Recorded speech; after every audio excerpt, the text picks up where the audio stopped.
Hi there, it's me, it's Karen, I'm here.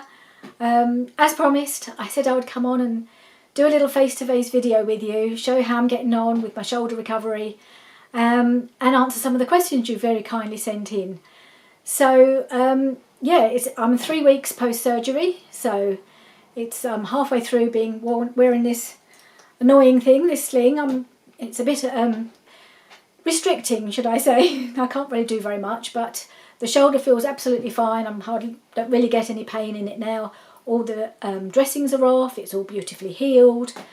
So yeah, it's just kind of waiting, doing a bit of very light physio at the moment. We just do some exercises a couple of times a day. Richard helps me with those out of the sling, but most of the time I have to wear the sling pretty much 24/7, apart from that brief period when I can do some little exercises. But yeah, it feels absolutely fine. As far as I know, I've seen the physiotherapist a couple of times. She seems to be very pleased with the progress that I'm making on the few little exercises I can do. So yeah, everything is going really well. I'll be in the sling for about 3.5 more weeks. And then the work will really start. Then I will really start having to do a physiotherapy in a lot more detail, and it's probably going to start. I'll probably be back on the painkillers again because I don't need to take any painkillers at the moment. I haven't needed any for about a week, which is really great. I mean, I've been so lucky. I've had very little pain, and it's going really, really well. And I think that will be the period between 6 and 12 weeks. I think is when it's when they really start to build up on getting it working again. So I will be able to do a little bit of crafting in that period. Whether I'll be able to do much in the way of videos then, it's really I really don't know. So I hope to be able to do something, but we'll have to wait and see. It may only be now and again or once a week for a little while, but I think wouldn't expect to see anything more from me till maybe mid-March, I wouldn't think, just so as you know. So that's it. That's my little update on how I'm doing. I'm going really well, but I'm just getting a little bit bored because I can't really do very much. I think I'm gonna play with my paints a bit this week, maybe, and give that a try, just to give myself something to do, because I've been watching a lot of telly, which daytime telly is not great. So yeah, that's it. That's my little update on my recovery. It's going really well, just getting a bit bored. So then we'll move on to the next part of the video, which is what I call my little Q&A session. And I'm going to be doing something a little bit different that you won't be expecting. So I'll be right back and we'll move into that part. And I just want to say thank you everybody who sent in some questions. I've got quite a lot of questions to answer, which is great. So I will try and answer them and not waffle too much if I can. Okay, so I'll be back any minute now, and we'll carry on with this, with the Q&A session. Okay, I'll be back. So hello, I'm back, and as you can see, I have my gorgeous daughter Hannah with me. Hello! She's very kindly volunteered to help me out with this part of the video and actually read the questions out for me, and we'll do it like a bit of an interview sort of style rather than me just sitting with a pad in front of me and answering all your questions. We just thought that might be a bit more fun and a bit more interesting and a bit more interactive. And she may even throw the odd question of her own in, you never know. So we're just going to rearrange the camera so that we can sort of do it as a proper interview rather than us sort of sitting here kind of awkwardly sitting next to each other. So we'll be right back. So are you ready, Mum? I think so. Okay. I just wanted to start by thanking everybody. Those of you who've sent in some questions for this session, really appreciate you taking the time to do that. Hopefully it makes the video a little bit more interesting, and some of them I've really had to think about. You've made me think about some of these things which I hadn't really thought about before, so thank you for sending those. And I think we're ready to start, aren't we? Okay, yeah. So first question is from Brenda. Hi Brenda! So she would like to know what brought you to doing journals. Well, that really, I think I would say it's all down to YouTube really, because I was looking for something different to do. I'd been doing scrapbooking for a long, long time, years and years, probably 12, 15 years. I'd had a bit of a go with art journaling, and I still might do a little bit of that, and I quite enjoyed it, but it didn't seem to be quite me somehow. I've always been into papercraft, and I started just watching junk journaling videos. And I think after a while of just watching, I started joining in and making things, and I really enjoyed the process of making the pockets and making the ephemera and decorating them, and it felt like it was a progression really from what I'd done before and just sticking things on paper. This time I'm actually making the things to stick onto paper, and I really enjoyed that process. And I think it was just learning to make all these things, and I really enjoyed that construction element of making the journals and making the ephemera, and I think that's, in the end, after I'd made so many things, I thought it was time to actually making a journal to put them in, and I think it was a gradual progression. I think I watched a lot of videos by Pam at the Paper Outpost, and she had a series when she was making all sorts of different pockets with book pages. I watched a lot of Gail Agostinelli, of course, and she was making a lot of things, and I just really wanted to join in and have a go. It was so new and so different, but it felt like a real progression of what I'd been doing all my life, really. So yeah, I guess that's how it came about. And once I'd found it, and also discovered things like sewing on journals and sewing on paper, which I'd never done before or even considered doing before. So I started doing that, bought myself a sewing machine and started doing that, which was a really new skill, which I can't say I've got a skill at yet, but I'm working on it. You've seen some of my early efforts, they were not good. But yeah, so that's really how it all came about. I think it was a gradual thing, just finding a new thing to enjoy, what I was making, I think. Yeah, okay. So kind of on that, what would you call, this is a question from me, what would you call what you create now? Because obviously you had the scrapbooking and the junk journaling, so what is it that how would you describe what you make now? I suppose, I suppose the generic term for everything that we do is junk journaling, but I think when you start to watch everybody's style, it's a lot of it is a long way from just using junk. I think we do use a certain amount of what you'd call junk, as in packaging paper, and I do use those things as well, so there is a bit of junk about it, but I think I call them more decorative journals that I make, because one of the things I loved about getting into the journaling was using the discovery of lace and fabrics, which is, again, something I'd never really used before. I'd never used it in my scrapbooking. It's not that common to use those kind of things in scrapbooking. And I really enjoyed that. I really enjoyed the discovery of these beautiful fabrics and using the lace. And then it feels like you're coming away from the idea of junk, and that they're not, there's the vintage decorative journals, I suppose you might call them. Vintage, I don't know. It is something along those lines. I don't feel that what I produce in the end is you could necessarily call a junk journal, but it's a bit of a hybrid, I suppose. And it's unique to you and your style. Well, I wouldn't say it's unique to me, but it's a collaboration of a lot of people's styles, that I picked bits that I like from different people, some of them do pure junk journaling, and others do very much more decorative styles, like Gail does the kind of journals. I suppose I'm closer to Gail's style in what I do than I am to Pam's, but I use elements of what Pam does to make my pockets and things, and I want to do a bit more of that. So that's what I think I'd call mine. If we found something. Vintage decorative journals, I think, is where I'd stay, roughly. Yeah. Okay. So a question from Tiana. Hello, Tiana! Do you find more satisfaction and freedom doing journals compared to doing layouts? I would say now, yes. In that I've moved right away from doing the scrapbooking layouts, and they are, I suppose, because you could do different sizes and different shapes of layout, and people do, but I was always a 12 by 12 girl. But you have just got a page, and I think it is a bit more free, because I have discovered all these other things you could do, and you can paint on it, and you can sew on it, and you can stick bits of book page, or you can do so much more, really, I think, in a junk journal. And I'm discovering more all the time of things that I can have a go at doing, and I do feel like this year it feels a bit more like a lot of people are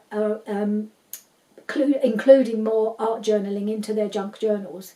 There's a lot of art journaling going on out there in my junk journaling videos. I used to think it was a separate thing, but no, a lot of people are combining the two, and I feel like that's possibly what I would like to do as well. So yeah, I think there is a little bit more freedom in creating journals, because you can do so much, and you can go in any direction you want, whatever floats your boat, really, can't it?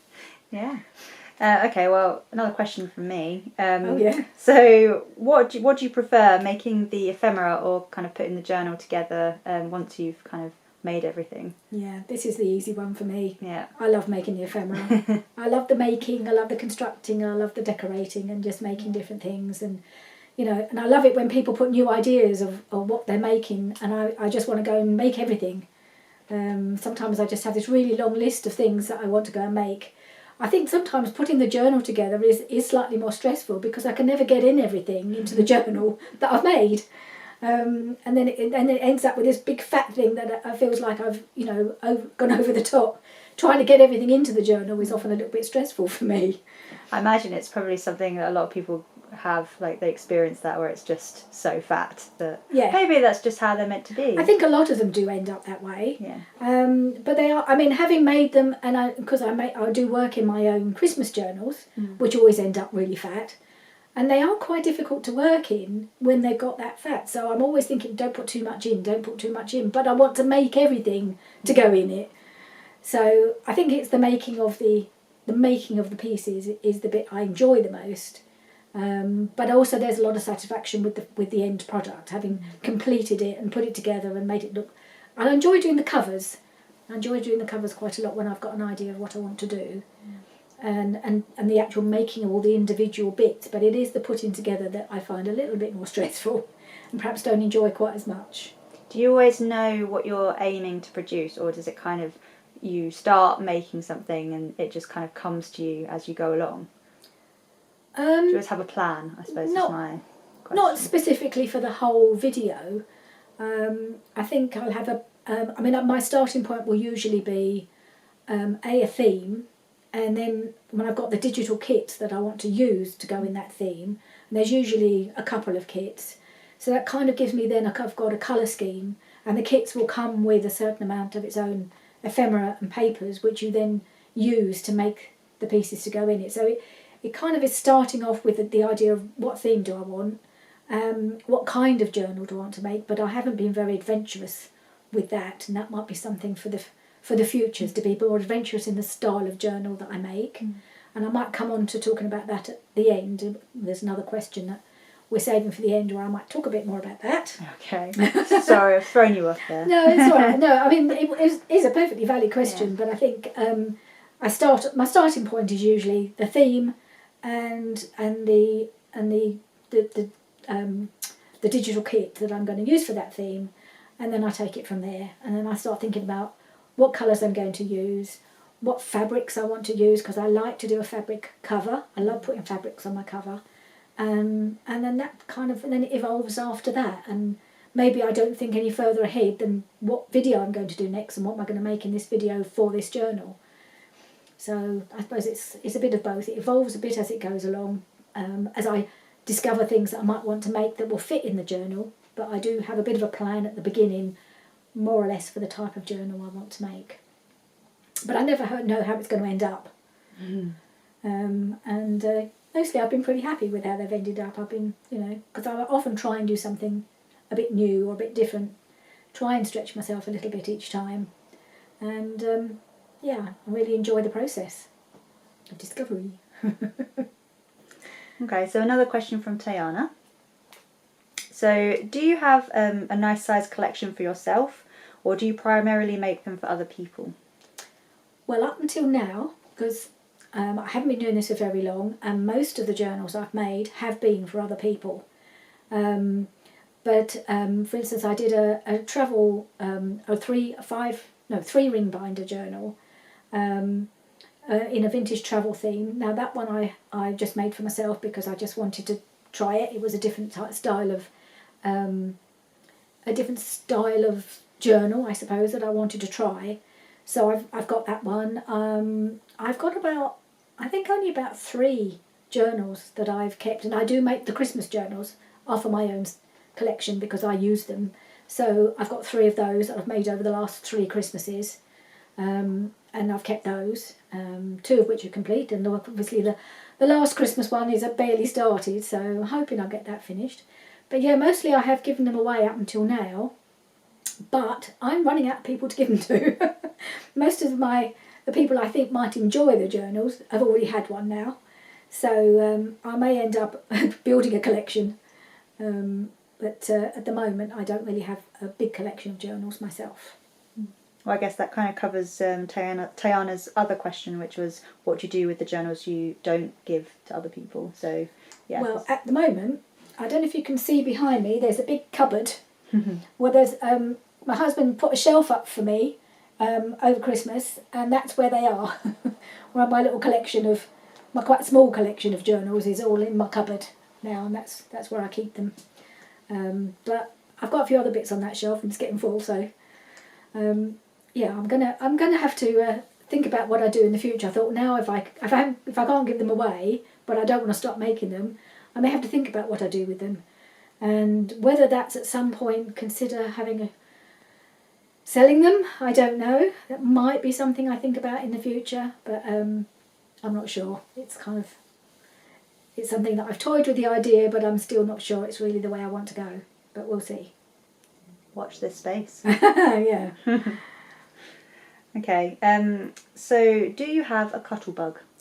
I do not. I did once. It was probably the first die cutting machine I ever bought, but I really didn't like it very much because it had a very stiff handle, and I struggled with it because of my hands and arms not being very strong, and I always found it really difficult to use. So in the end, I did sell it to a friend, and I now have an electronic die cutting machine, which I don't use very often, I must admit, because it's stuck in a corner. But I will make. I do want to do a bit more die cutting to make some things to go in my journals. I just haven't had time to do it. I also have a really tiny. I don't know if I can just bear with me one moment, and I'll show you. Right, so what I do have is this little Sizzix Sidekick, which I bought quite a while ago now, which I actually use a fair bit because it's just tiny and it's really really handy for doing small things. So I do use that, and I really like it. And although it's a little bit stiff, it's nothing like as hard to use as the Cuttlebug, and it's smaller. But I quite enjoy using that. So I do use that for little things, and then I've got my electronic one for anything else. So that's what I use. Okay, next question, also from Tayana, and I think I know the answer to this one. Have you gone to charity shops? Ah, yes. I think when she asked said that, and she said she hadn't heard me mention it for a while. And the main reason I haven't been recently is because of COVID. But when I first started junk journaling, I was haunting all the charity shops. I couldn't go past a charity shop. I was going. I can confirm this. Yes, Anna has an experience of this. She'll look round and I've disappeared into the door of the charity shop. And I was going to a lot of charity shops when I first started doing this, and I really enjoyed it because, it was a great resource and it was so cheap. So I was buying all these little lacy tops and cutting them up, and mostly that was what I was buying was books as well. I did buy some books, and I have got a few books. Didn't have as much luck finding books that I wanted, but I did buy quite a lot of lacy tops and things like that. So I have got quite a good collection now of pieces of lace that I bought. But really over the last, I suppose, couple of years, I've been barely half a dozen times, because every time I'd go into one of because they tend to be very small, the shops, and I'd get a little bit freaked out if I went in and it had more than 2 people in it. I kind of just turned around and came back out again, because I just didn't want to be in busy shops with all the COVID going on. I had to be so careful. So that's probably why I haven't mentioned anything about going into charity shops recently, or haven't shown you any new things that I bought recently. Because I've been avoiding them over the last period when it's been a little bit risky to go into those sort of shops. But yes, I do use them, and I do look forward to going back and trying them again. So, question from Brenda. How does your husband support you in your crafts? Well, he supports me in so many ways. I mean, mostly what he's done is help me set up my craft room. I mean, he put the shelf up, as I mentioned, in the cupboard, and helped me clear it all out and put it all back together again. That was one of the jobs we did over Christmas. And just putting all my cupboards up and putting things on the walls for me, and and just kind of generally being supportive in so many different ways. And he's been extremely supportive over all of this going on. I felt quite sorry for him. He's had to do so much more than he's used to having to do. He's doing all the cooking and all the laundry and all the everything really, and having to help me with, you know, getting dressed and all the things that I'd needed help with. So yeah, he's been an absolute hero over the last few weeks, and he always is. He's always supportive in everything I do. I think it came to him a bit early on in our marriage. I think he used to find it all a little bit strange that I spend so much time cutting up bits of paper, and I think it took him a long time to realise how important it was to me, and how, you know, how even I think he used to feel like it wasn't a good use of my brain to be sitting up cutting paper and sticking it on and things. But I think he realised how much I need it and how good it is for me, for sort of emotionally, and in sort of just, it's part of me. It's something I've always done and something I need to do. I think when you're creative, when you do crafting, you feel the need to do it. And it's nice that he got there in the end. He's realised how important it is to me. And he's completely behind me these days, and really supportive of everything I do. So I'm really lucky. Okay, and just on that, will you be doing a tour of the craft room at any point, do you think? That was Brenda's question as well, wasn't it? Yeah, yes. Yeah. I would like to. I wondered about doing one, but it's the first time I've been asked for one. I have done craft room tours in the past. If I remember to, I'll try and link those 2 tours to the video. But things have changed a bit. So this is the first craft room. I'm back in my original craft room. I did spend a couple of years in another room, in a smaller room, while Hannah and her partner were actually in this room, where they came and lived with us for a while, which you know, if you were watching my videos in those days, you might remember that they came and lived with us for a while. So they had this room because this is the biggest bedroom. But now they've moved on, so I got it back, and I moved back in. Bridget was a bit reluctant to kind of set it all up again, having moved it all out, and then he had to move it all back in again.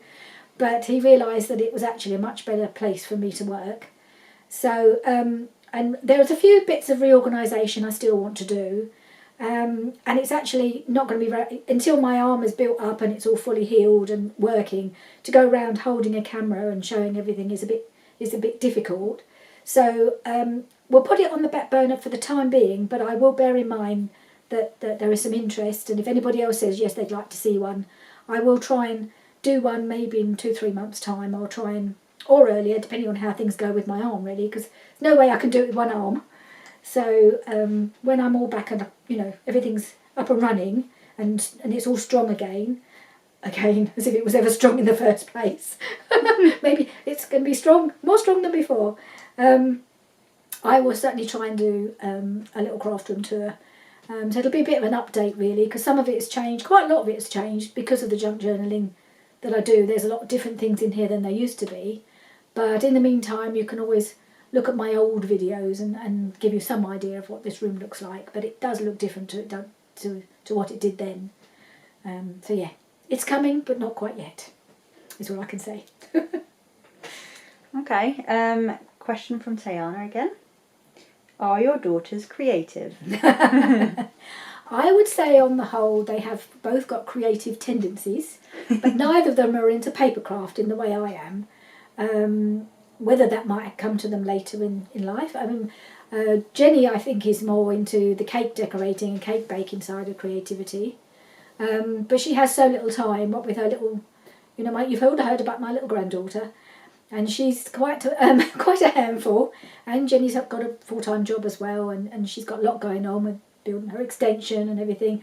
So even if she wanted to be, I don't think she's got the time to be creative. And to be perfectly honest, when you guys were that small, I don't think I did very much either.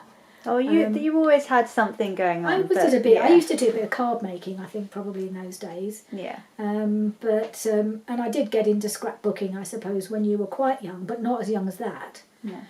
So yeah, I've been doing paper crafting since I was a child. That's just been something I've always done because my mum did.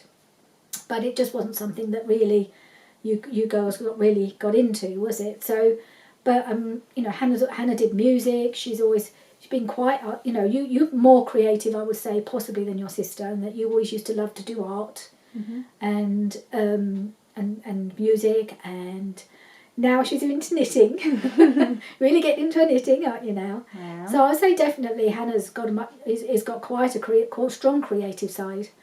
And maybe you never know, I might get her into the junk journaling eventually, or something.